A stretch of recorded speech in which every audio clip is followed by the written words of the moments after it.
예수님이 오신 이유라는 제목으로 하나님의 말씀을 나누겠습니다. 저희 학교를 섬기다가 은퇴하신 유호준 교사님의 그 옛적 말씀에 닻을 내리고라는 설교집이 있습니다. 그게 우리는 무엇을 기다리는가 하는 제목의 설교의 앞부분에 이런 글이 있어요. 제가 읽어드릴게요. 우리는 무엇인가를 늘 기다리고 사는 듯합니다. 어렸을 때 우리는 하루 빨리 살았으면 하고 기다립니다. 초등학교 시절 우리는 생일이 빨리 왔으면 하고 기다립니다. 10대 쪽에 우리는 달콤한 첫사랑을 만나기를 기대합니다. 학생 시절엔 언제나 졸업하려나 하고 기다립니다. 졸업한 후에는 우리는 취직하기를 기다립니다. 직장을 잡으면 우리는 승진하기를 기다립니다. 우리는 우리의 결혼날을 기다립니다. 우리는 우리의 첫 아기가 태어나기를 기다립니다. 우리는 우리들의 자녀들이 자라서 결혼하여 집을 떠나가기를 기다립니다. 우리는 우리의 첫 손자들을 기다립니다. 그리고 어떤 방식으로든지 우리는 항상 그 무엇인가를 기다리고 삽니다. 그런데 우리의 삶에 있어서 무엇인가 더 이상 기다릴 것이 없다면, 그렇다면 그때에는 우리는 죽는 것입니다. 기다림이 끝날 때 삶은 그 자체가 끝입니다. 왜 그렇습니까? 왜냐하면 우리의 허파가 작동하듯이 미래도 그러한 식으로 작동하기 때문입니다. 미래는 우리들로 하여금 숨을 쉴 수 있게 합니다. 미래가 없이는, 내일이 없이는 우리는 숨을 쉴 수 없습니다. 내일이 없이는 우리는 숨이 차서 질식하게 될 것입니다. 미래에 대한 소망이 없을 때 현재의 삶 속에는 생명은 없기 때문입니다. 여러분의 애완용 동물에겐 이것이 사실이 아닙니다. 여러분의 개와 고양이는 미래에 대해 걱정하거나 관심을 갖지 않습니다. 내일에 대해 흥분하지 않습니다. 미래에 대해 염려하지도 않습니다. 내일을 기다리지도 않습니다. 그러나 우리는 그렇지 않습니다. 그렇다면 자연스러운 질문이 생깁니다. 도대체 우리는 무엇을 기다린다는 말입니까? 우리 성경은 이 질문에 대한 답을 제공합니다. 이게 교수님의 설교의 앞부분 이야기입니다. 여러분은 무엇을 기다리며 살고 있습니까? 무엇인가는 기다리고 계시죠? 혹시 아무것도 기다리지 않거나 기대하지 않고 그냥 하루하루 사는 것이 하며 살고 있지 않습니까? 한번 여러분들의 모습을 한번 돌아보십시오. 달력이 이제 마지막 한 장이 남아 있어요. 마지막 장입니다. 2021년 이제 끝이에요. 26일, 7일 후면 2022년 새해를 맞이하게 됩니다. 집에 있는 달력은 마지막 장인데 교회력이라는 게 있어요. 대대로 믿음의 선배들이 무슨 절기, 무슨 주일이라는 거 있잖아요. 이게 교회력이라고 하는데 이 교회력은 지금이 이제 시작이에요, 시작. 그 처음 절기가 대강절이라고 말합니다. 대강절. 뭐냐면 성탄절, 크리스마스 전 4주 동안 예수님의 탄생과 다시 오실 그리스도 예수를 기다리는 절기가 대강절입니다. 의미는 오다, 찾아오심, 도착이라는 그 라틴어의 어드벤투스에서 나온 말입니다. 예수님의 탄생을 기다리는 시간이에요. 이것이 교회력의 처음 시작입니다. 교회력은 이제 새해가 밝았어요. 새해가. 전 세계의 모든 교회들은 지금 예수님이 이 땅에 오실 것을 기대하고 희망하고 기쁨으로 보내고 있는 기간을 지금 보내고 있습니다. 더불어서 다시 오실 주님을 더 기억하고 성경 보고 묵상하고 기도하면서 이 연말을 다 보내고 있습니다. 그럼 이 대강절이라는 절기가 약 1500년 전부터 지켜졌대요. 와, 엄청난 절기죠. 지금 그 절기에 우리가 지나가고 있습니다. 오늘은 예수님의 오심에 대해서 잠깐 하나님의 말씀을 나누고자 합니다. 우리가 성경을 보면 예수님 스스로 내가 온 것은, 인자가 온 것은 이렇게 말씀한 말씀이 많습니다. 대표적으로 한 5구절만 한번 볼게요. 마태복음 5장 17절 말씀에 내가 율법이나 선지자들을 폐하러 온 줄 생각하지 말라. 폐하러 온 것이 아니요 완전하게 하려 함이라. 우리 주님이 이 땅에 오신 건 완전하기 위해서 이 땅에 오셨습니다. 우리 마가복음 10장 45절은 같이 읽어볼까요? 시작. 인자가 온 것은 섬김을 받으려 함이 아니라 도리어 섬기려 하고 자기 목숨을 많은 사람의 대속물로 주려 함이니라. 아멘. 대속물이 뭐예요? 노예를 값을 치르고 그 노예에서 해방시켜 준다는 뜻입니다. 자기의 목숨을 내어주며 우리를 죄에서 해방하기 위해서 주님이 오셨다는 거예요. 누가복음 5장 32절에 내가 의인을 부르러 온 줄 아니요 죄인을 불러 회개시키러 왔노라. 예수님은 누구를 위해 오셨대요? 죄인을 위해 오셨대요. 누가복음 19장 10절에 인자가 온 것은 잃어버린 자를 찾아 구원하려 함이라. 우리 요한복음 10장 10절은 같이 읽습니다. 시작. 도둑이 오는 것은 도둑질하고 죽이고 멸망시키는 것뿐이요 내가 온 것은 양으로 생명을 얻게 하고 더 풍성히 얻게 하려는 것이라. 아멘. 예수님이 오신 건 우리가 양이잖아요. 우리에게 생명을 주고 더 어떻게 준다고요? 풍성한 생명을 주기 위해서 이 땅에 오셨다고 말합니다. 이 말씀들 외에도 아주 많은 말씀에 이렇게 기록되어 있는 말씀이 많습니다. 예수님 당신이 왜 이 땅에 오셨는지를 아셨다는 걸 말하는 겁니다. 그리고 이 목적을 위해서 최선을 다해 사역하셨어요. 몇 년 공생에 사역하셨죠? 3년. 근데 3년을 사역하고 십자가에서 뭐라고 하고 돌아가셨어요? 네, 다 이루었다. 얼만큼 열심히 사역했으면 여러분 3년 만에 모든 걸 다 이루고 돌아가셨습니다. 근데 문제가 있어요. 이 당시 제자들이나 수많은 사람들이 예수님 오신 이유를, 목적을 몰랐어요. 십자가 질 때까지도 몰랐어요. 언제 압니까? 예수님이 겨우 부활하시고 성령이 임하자 깨닫게 됩니다. 성경에서 왜 이렇게 예수님 오신 목적을 기록하냐면 하나님은 우리 주님이 오신 목적을 우리가 알기를 원하신다는 거예요. 이걸 알고 기억하고 믿음 생활 하기를 하나님이 원하신다는 겁니다. 오늘 살펴볼 본문의 말씀이 이것을 다루고 있는 중요한 부분입니다. 히브리서 말씀이죠. 히브리서는 말 그대로 히브리인들에게 보내는 편지입니다. 히브리는 유대인을 말해요. 유대인들 중에 기독교로 개종한 그 히브리인들, 유대인들을 위해서 이 편지가 기록되었습니다. 저자가 누군지는 확실히 모릅니다. 근데 이 말씀이 기록될 때 주후 60년 후에요. 네로 황제 들어봤죠? 네로 황제? 네로 황제가 정치할 때 그때 엄청난 박해가 심할 때 이 말씀이 기록되어져서 유대인들을 위로했던 말씀이에요. 이때 바울이 순교하고 베드로가 순교를 당했습니다. 유대인들이 예수를 믿고 이제 기독교인이 되었어요. 1세기 기독교인들이 예수 믿는 건 우리의 상상을 초월해서 너무 힘들고 고통스러웠습니다. 제가 이제 유대인인데 개종했어요. 교회를 다닙니다. 와, 근데 이거 너무 힘든 거예요. 야, 내가 끝까지 하나님 믿을 수 있을까? 정말 예수님이 참 구원자가 맞나? 이런 고민이 들 만한 그런 시대였어요. 많은 사람들이 믿다가 포기하고 모든 것을 떠나버리고 다시 세상으로 돌아가고 세상 사람들처럼 그냥 하루하루 잘 먹고 잘 사는 방식을 택하기 시작합니다. 영원한 안식을 생각도 못합니다. 믿음을 버리고 주님이 다시 오실 날에 대해서 소망을 다 잊어버려요. 내가 이렇게 핍박당하고 고생하며 교회 다닐 바에야 아이고 나 포기할래. 이런 생각들이 팽배할 때 이 말씀이 기록되었어요. 히브리서는 이런 내용이에요. 지금 어때요? 예수 믿는 게 너무 힘들죠. 근데 예수 그리스도가 위대하신 분이다. 예수님만이 대단한 분이다. 예수님만이 탁월하시다. 라는 내용이 히브리서의 말씀입니다.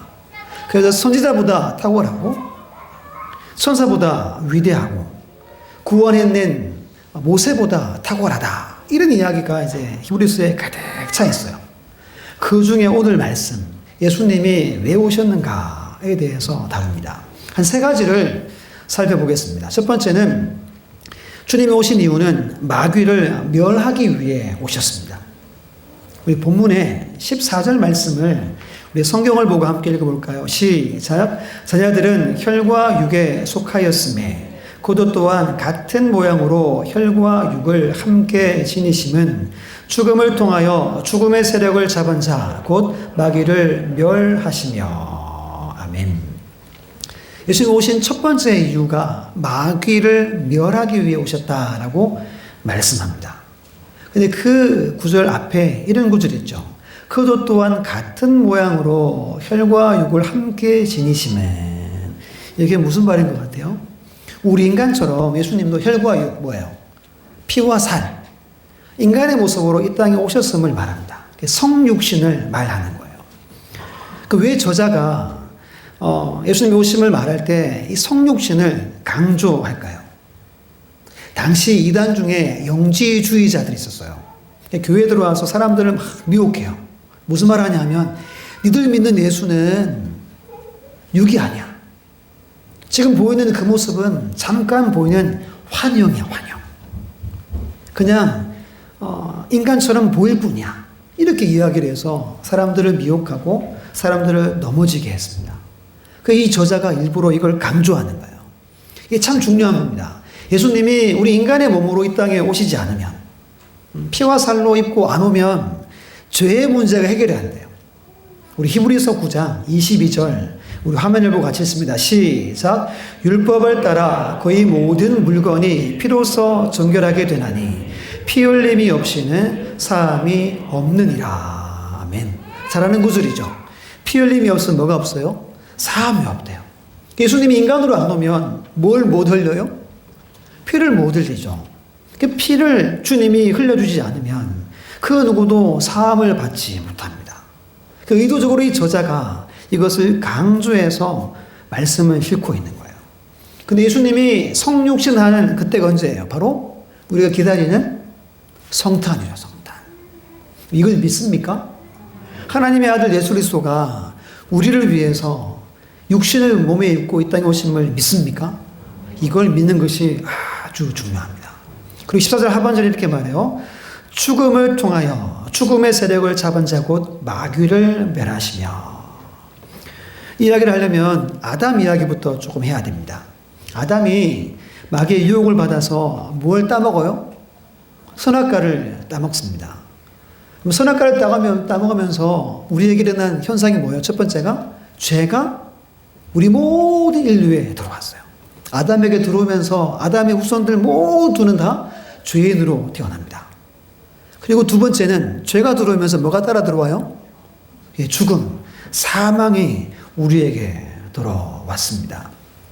그래서 그때부터 마귀는 사망 권세, 공중 권세를 잡고 우리가 잘못하거나 죄 지으면 하나님 앞에 나가서 참소해요. 이소아 목사가 이런 짓 했다고 그렇게 막 참소하는 일을 지금도 마귀가 합니다. 근데 우리 14절 중간에 죽음을 통하여 우리 주님은 죽기 위해 이 땅에 오셨다는 거예요. 이를 위해 주님이 오셨대요. 근데 주님은 뭐가 없어요? 죄가 없으신 분입니다. 우리 히브리서 4장 15절 말씀 있습니다. 시작. 우리에게 있는 대제사장은 우리의 연약함을 동정하지 못하실 리가 아니요 모든 일에 우리와 똑같이 시험을 받으신 이로되 죄는 없으시니라. 아멘.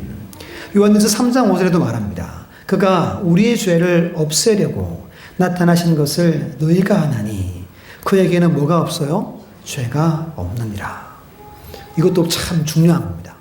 몸으로 오셨지만 죄가 없는 그 우리 주님이 그 우리의 모든 인류의 죄를 위해 십자가에 죽으심으로 다시 살아나심으로 하나님의 아들 되심을 보여준 거예요. 이 사건은 우리 주님이 죽으심을 통해서 죽음의 권세, 공중 권세 잡은 마귀를 멸하는 사건이라는 겁니다.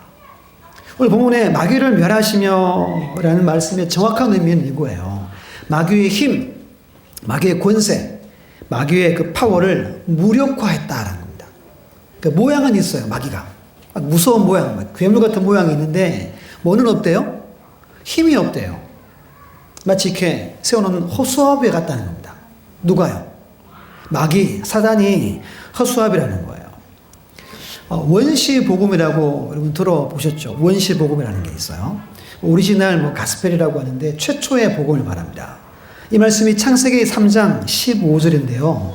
중요한 말씀입니다. 같이 한번 읽습니다. 시작. 내가 너로 여자와 원수가 되게 하고 내 후손도 여자의 후손과 원수가 되게 하리니 여자의 후손은 내 머리를 상하게 할 것이요 너는 그의 발꿈치를 상하게 할 것이니라 하시고. 아멘.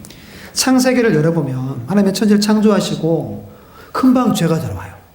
근데 죄를 짓자마자 하나님이 이 말씀을 선포합니다. 복음을 선포하세요.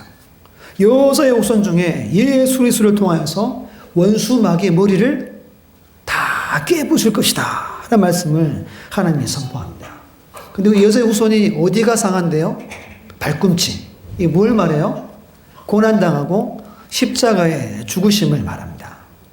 여러분, 이 사건을 통해서 마귀는 완전히 짓밟혔고 깨어지고 다 상했음을 꼭 믿어야 됩니다. 우리가 이것을 꼭 기억하며 살아야 돼요. 지금도 마귀가, 사탄이 공중권세를 잡고 있어요.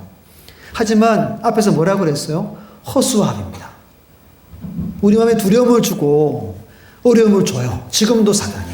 근데 예수 그리스도를 명하노니 마귀야 떠나가라 하면 떠나갑니다. 이걸 꼭 기억하셔야 돼요. 왜냐하면 이런 말씀이 있어요. 로마서 10장 13절에 누구든지 주의 이름을 부르는 자는 구원을 받으리라. 한번 따라합니다. 누구든지 주의 이름을 부르는 자는 구원을 받으리라. 마음에 좀 무거운 마음이 들고 부정적인 생각이 들고 좀 괴롭다 하면 예수 이름을 선포하십시오. 그때 모든 것이 떠나갑니다. 왜? 우리 주님이 이것을 위해서 오셔서 마귀를 멸해 주셨기 때문입니다. 이것을 꼭 믿으시기를 간절히 축복합니다. 우리 요한일서 3장 8절 말씀 우리 화면을 보고 믿음의 고백으로 우리 큰 소리를 한번 읽겠습니다. 시작. 죄를 짓는 자는 마귀에게 속하나니 마귀는 처음부터 범죄함이라. 하나님의 아들이 나타나신 것은 마귀의 일을 멸하려 하심이라. 아멘. 하나님의 아들 나타난 것은 왜요? 마귀의 일을 멸하기 위해 오셨대요. 지금 이 대강절이 이것을 더 기억하고 아기 예수를 기다리는 기간입니다. 이미 여러분 마귀는 끝났어요. 우리는 날마다 승리할 수 있어요.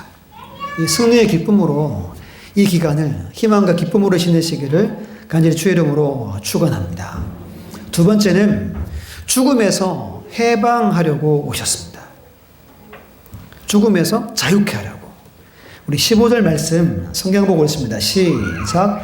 또 죽기를 무서워함으로 한평생 매어 종노릇하는 모든 자들을 놓아주려 하심이니.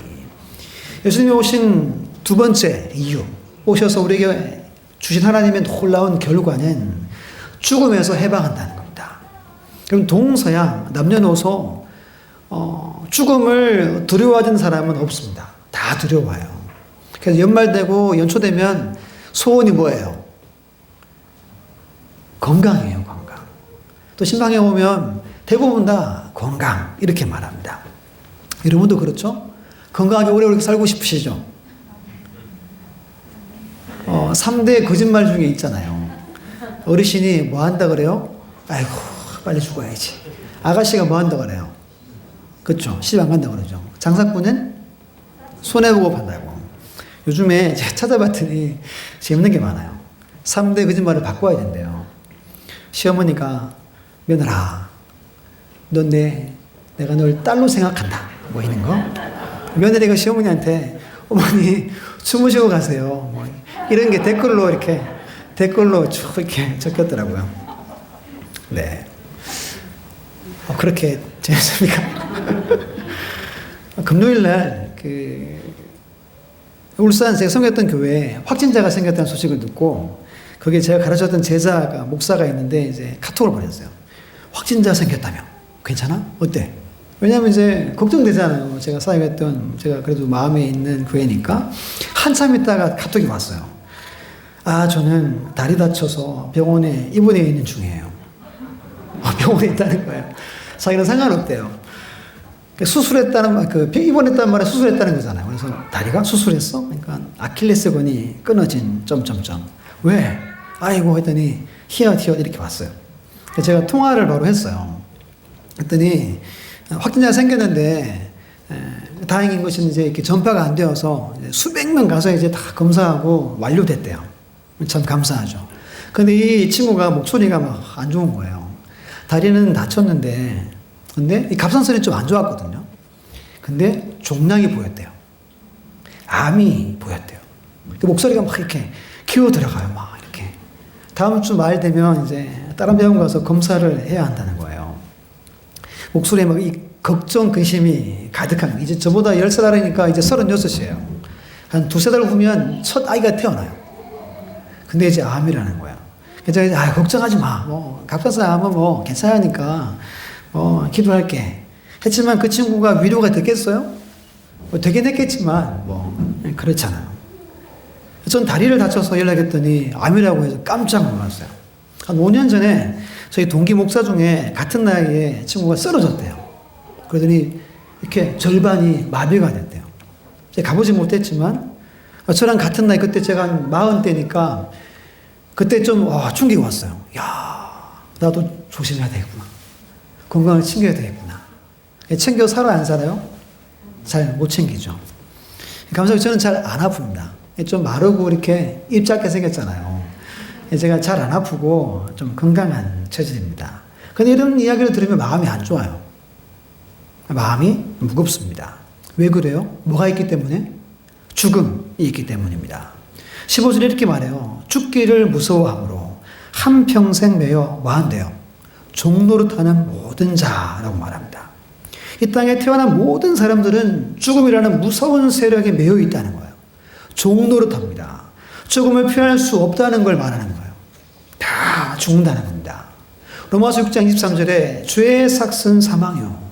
죄의 결과가 사망이라고 말씀합니다. 에베소 2장 1절 말씀에 그는 허물과 죄로 죽었던 너희를 살리셨고 죄가 온 인류를 덮었어요. 온 인류는 허물과 죄로 이미 다 죽은 상태라는 겁니다. 히브리서 9장 27절 말씀에 한 번 죽는 것은 사람에게 정해진 것이요 그 후에는 뭐가 있어요? 심판이 있으리니. 사람은 누구나 한 번 죽어요. 왜? 죄 때문에 죽습니다. 이 죽음을 피할 수 있는 사람은 없습니다. 이런 비극적인 모습, 삶을 보면은 한평생 매여 종노릇한다라고 말해요. 왜 종노릇합니까? 그 후에 심판이 있기 때문입니다.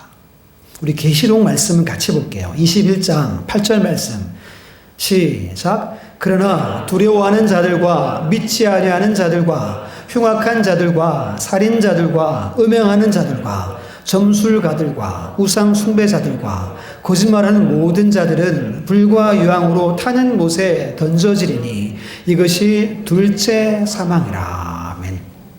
첫째 사망이 있고 둘째 사망이 있어요. 예수 믿는 우리는 둘째 사망에 안 가요. 우리 육신만 죽어요. 이 둘째 사망은 영혼이 멸망한다는 걸 말하는 겁니다. 그러면 이것이 있어서 모든 사람들이 죽음하면 벌벌벌벌 뜨는 거예요. 근데 이것을 우리에게도 지워주기 위해서 예수님이 이 땅에 오셨어요. 그 지긋지긋한 이 종노릇하는 신세를 하나님이 해결해 주려고, 우리에게 자유와 해방을 주려고 이 땅에 오셨음을 믿으시기를 바랍니다.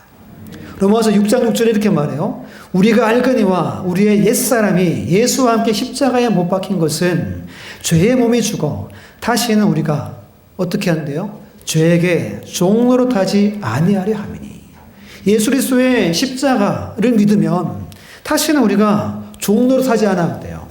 둘째 사망, 심판에 이르지 않음을 우리는 확신해야 됩니다. 로마서 6장 23절 말씀 우리 함께 읽습니다. 시작. 죄의 삭은 사망이요 하나님의 은사는 그리스도 예수 우리 주 안에 있는 영생이니라. 아멘. 우리는 다 죄인으로 태어나요. 근데 하나님의 은사가 선물이라는 말이에요. 선물. 하나님이 선물을 우리에게 주셨어요. 그 선물이 뭐예요? 하나님의 은혜. 은혜로 말미암은 하나님의 주신 믿음이죠. 이 은혜와 믿음이 우리에게 있는 사람은 뭘 누려요? 영생을 누립니다.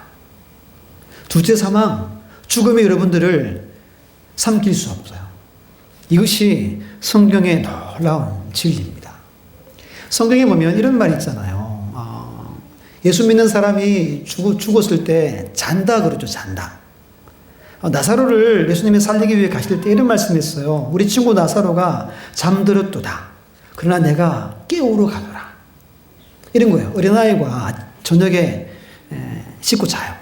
아침에 엄마가 어떻게 해요? 일어나라. 어린이집 가야지. 학교 가야지. 깨우는 것처럼 깨우는 게 우리의 인생입니다. 여러분도 살다가 언젠가는 이렇게 돌아가실 때가 올 거예요. 그건 자는 거예요. 예수님이 다시 오셔서 여러분들을 깨웁니다. 성환아, 눈 뜨면 어디예요? 하나님이 보이고 천이 보이는 곳에 우리가 가는 겁니다. 우리 잘 아는 말씀 있죠? 요한복음 11장 25, 26절 함께 했습니다. 시작. 예수께서 이르시되 나는 부활이요 생명이니 나를 믿는 자는 죽어도 살겠고 무릇 살아서 나를 믿는 자는 영원히 죽지 아니하느니 이것을 내가 믿느냐. 아멘. 이것을 믿으십니까? 이걸 믿으면 여러분들은 그 모든 종로로 돼서 해방되신 거예요. 이게 하나님이 원하시는 가장 복된 길입니다. 이것을 온전히 누리는 우리의 모든 삶이 되시기를 간절히 주의 이름으로 축원합니다. 마지막 세 번째는 죄를 사해 주시기 위해 오셨습니다. 죄를 사하기 위해 오셨어요. 본문에 우리 17절 말씀 있죠. 같이 읽습니다. 시작. 그러므로 그가 범사의 형제들과 같이 되심이 마땅하도다. 이는 하나님의 일에 자비하고 신실한 대제사장이 되어 백성의 죄를 속량하려 하심이라. 아멘. 예수님이 대제사장으로 오셨대요. 근데 신실한 대제사장이다 그럽니다. 구약 성경 보면 그 제사장들, 대제사장의 임무가 있어요. 보통 뭐 해요? 하나님과 우리 인간 사이에 중보 역할을 합니다. 그러니까 중재자 역할을 하는 거예요. 여러분들이 죄 지었으면 이렇게 짐승을 끌고 가죠. 양, 소 끌고 갑니다. 그럼 그걸 드리면 그걸 죽여서 피를 흘리고 태워서 이렇게 우리의 죄를 사해주는 일들을 제사장들이나 대제사장이 하죠. 아까 앞에서 뭐라 그랬죠? 피 흘림이 없이는 뭐가 없다? 사함이 없다. 이거 꼭 기억하셔야 돼요. 피가 흘려지지 않으면 우리 죄가 씻겨지지 않습니다. 화면에 보면 그림 나오죠. 이렇게 손을 얹어서 하는 이유가 이 짐승을 끌고 온 사람들의 죄, 이 죄를 이 짐승에 전가하는 겁니다. 오면 안수시켜요. 전가시킵니다. 그때 이제 모든 죄가 넘어가요. 예수님이 십자가에 돌아가실 때 우리 죄가 어떻게 됐다 그랬어요? 다 예수님께로 갔어요. 우리 죄는 없는 거예요. 우리 깨끗하게 된 겁니다. 그러면 그 다음 보면 자죠? 그 다음에 저 양을 어떻게 합니까? 죽입니다. 피를 흘려요. 마지막 보면 그 피를 제단 주위에 뿌리고 번제로 완전히 태워서 드립니다. 이게 구약에서의 죄를 없애는, 죄를 씻는 방법 절차예요. 이 일을 대제사장이 하는 겁니다. 요한복음 1장 29절에 이런 말씀이 있어요. 이튿날 요한이 예수께서 자기에게 나오심을 보고 이르되 보라 세상 죄를 지어가는 누구라 그래요? 하나님의 어린 양이로다. 예수님은 어린 양, 하나님의 어린 양으로 우리의 죄를 담당하기 위해서 이 땅에 오셨습니다. 누가복음 5장 31절 32절 같이 한번 읽어볼까요? 시작. 예수께서 대답하여 이르시되 건강한 자에게는 의사가 쓸데없고 병든 자에게야 쓸데있나니 내가 의인을 부르러 온 것이 아니요 죄인을 불러 회개시키러 왔노라. 아멘. 건강한 자에게 뭐 의사가 필요하겠어요? 저 같은 사람이 있으면 병원 아마 이제 목 먹고 이제 살겠죠. 근데 우리 주님은 약하고 눌리고 병든 자를 위해서 이 땅에 오셨다는 거예요. 죄인을 위해서 이 땅에 오셨다는 겁니다. 여러분, 이 땅에 의인이 있어요, 없어요? 없어요. 성경에서 뭐라고 그래요? 기록된 바 의인은 없나니? 아무도 없다. 하나도 없다. 라고 말씀하고 있습니다. 한번 생각해 보면 구약시대에 여러분들이 태어났어요. 그럼 평생 몇 마리나 죽일까요? 짐승을? 이런 생각이 들었어요. 웃음도 나면서도 헤아릴 수 없을 만큼 죽이겠다. 언제 찾아갑니까? 내가 죄 지었다 하면 찾아가는 거예요. 끌고 가는 겁니다. 가난하면 비둘기 들고 가는 거예요. 가면 드리면 죄가 씻겨져요. 1년에 대제사장이 한 번 지성소에 들어가잖아요. 죄를 씻기 위해서. 그 세월을 평생 합니다. 그런데 성경 보면 예수님은 단번에 이 모든 것을 해결하기 위해 오셨대요. 우리 히브리서 10장 10절 말씀 함께 읽습니다. 시작. 이 뜻을 따라 예수 그리스도의 몸을 단번에 들이심으로 말미암아 우리가 거룩함을 얻었노라. 아멘. 주님이 땅에 오신 이유가 이거예요. 한 번의 십자가의 보혈로 우리를 어떻게 하려고? 거룩하게 하려고 오셨습니다. 사랑 여러분, 우리는 거룩한 존재인데 여전히 뭐 지으며 살아요? 죄 지으며 사는 약한 존재입니다. 그런데 예수님이 오셔서 그런 우리를 거룩하다 여기시는 거예요. 이게 하나님의 은혜, 주님의 오심의 은혜임을 믿으시기를 바랍니다. 우리는 깨끗해요. 근데 죄를 지으니까 성경은 이렇게 말해요. 요한일서 1장 9절 말씀에 만일 우리가 우리 죄를 자백하면 그럼 미쁘시고 의로우사 우리 죄를 사하시며 우리를 모든 불의에서 깨끗하게 하실 것이요. 뭐하며 매일매일 살래요? 자백하며 살아라 그럽니다.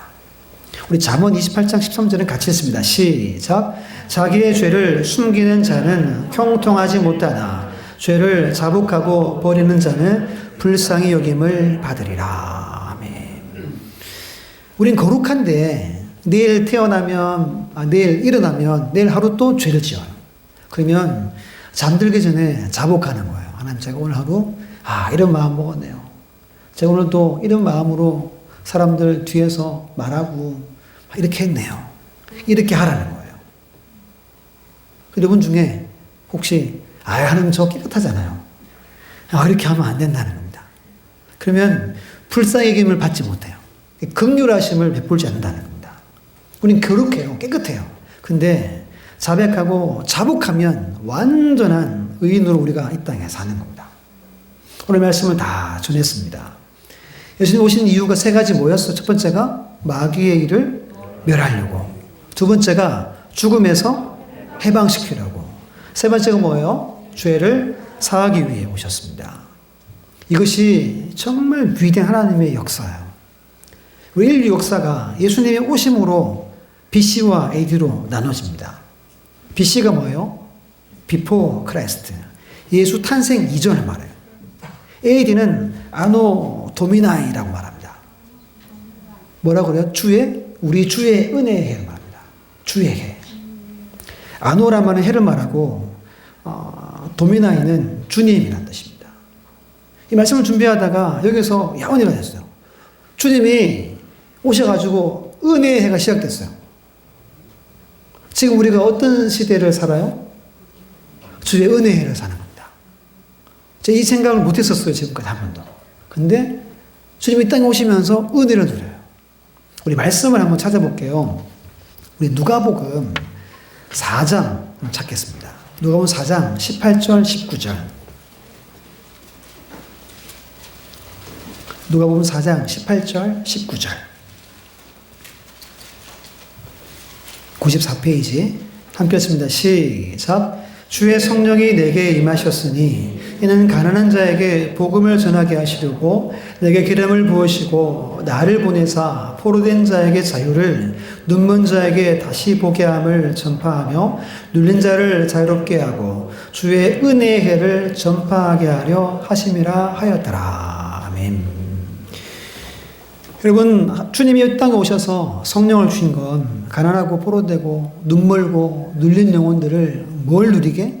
주의 은혜의 해를 누리게 하신다는 거예요. 이 주님이 오신 이유가 분명합니다. 우리는 주님의 은혜의 해 안에 살아갑니다. 아무리 어렵고 힘들고 암울하고 코로나가 이렇게 되고 해도 어디 아래 있어요? 주님의 은혜 아래 있음을 꼭 믿으시기를 바랍니다. 오늘 본문에 16절, 18절 보면 우리에게 이렇게 위로하세요. 16절에 이는 확실히 천사들을 붙들어 주려 하심이 아니요 오직 누구를 아브라함의 자손을 붙들어 주려 하심이라. 이 땅에 오셔서 우리의 죄와 모든 것을 해결하신 예수님이 오늘 우리를 뭐 하신대요? 붙들고 계신대요. 마지막 18절 말씀 같이 읽습니다. 시작. 그가 시험을 받아 고난을 당하였은즉 시험 받는 자들을 능히 도우실 수 있느니라. 아멘. 어떻게 한대요? 예수님이 얼마나 시험 많이 당했어요. 고난 당했잖아요. 우리의 삶을 다 아십니다. 그래서 여러분들이 어렵고 힘들고 시험 당할 때 능히 뭐 하시는 분? 도우시는 분이시라 합니다. 예수님은 다 주셨어요. 생명 주셨죠. 우리가 하나님의 자녀 될 수 있도록 마귀를 멸하고 죽음을 해결해 주고 죄를 해결해 주셨어요. 지금 우리를 붙들고 있고 능히 도우시고 계시다는 겁니다. 이를 위해 주님이 이 땅에 오셨어요. 이것을 온전히 믿고 날마다 기쁨 가운데 승리의 삶을 살아가시기를 간절히 주의 이름으로 축원합니다.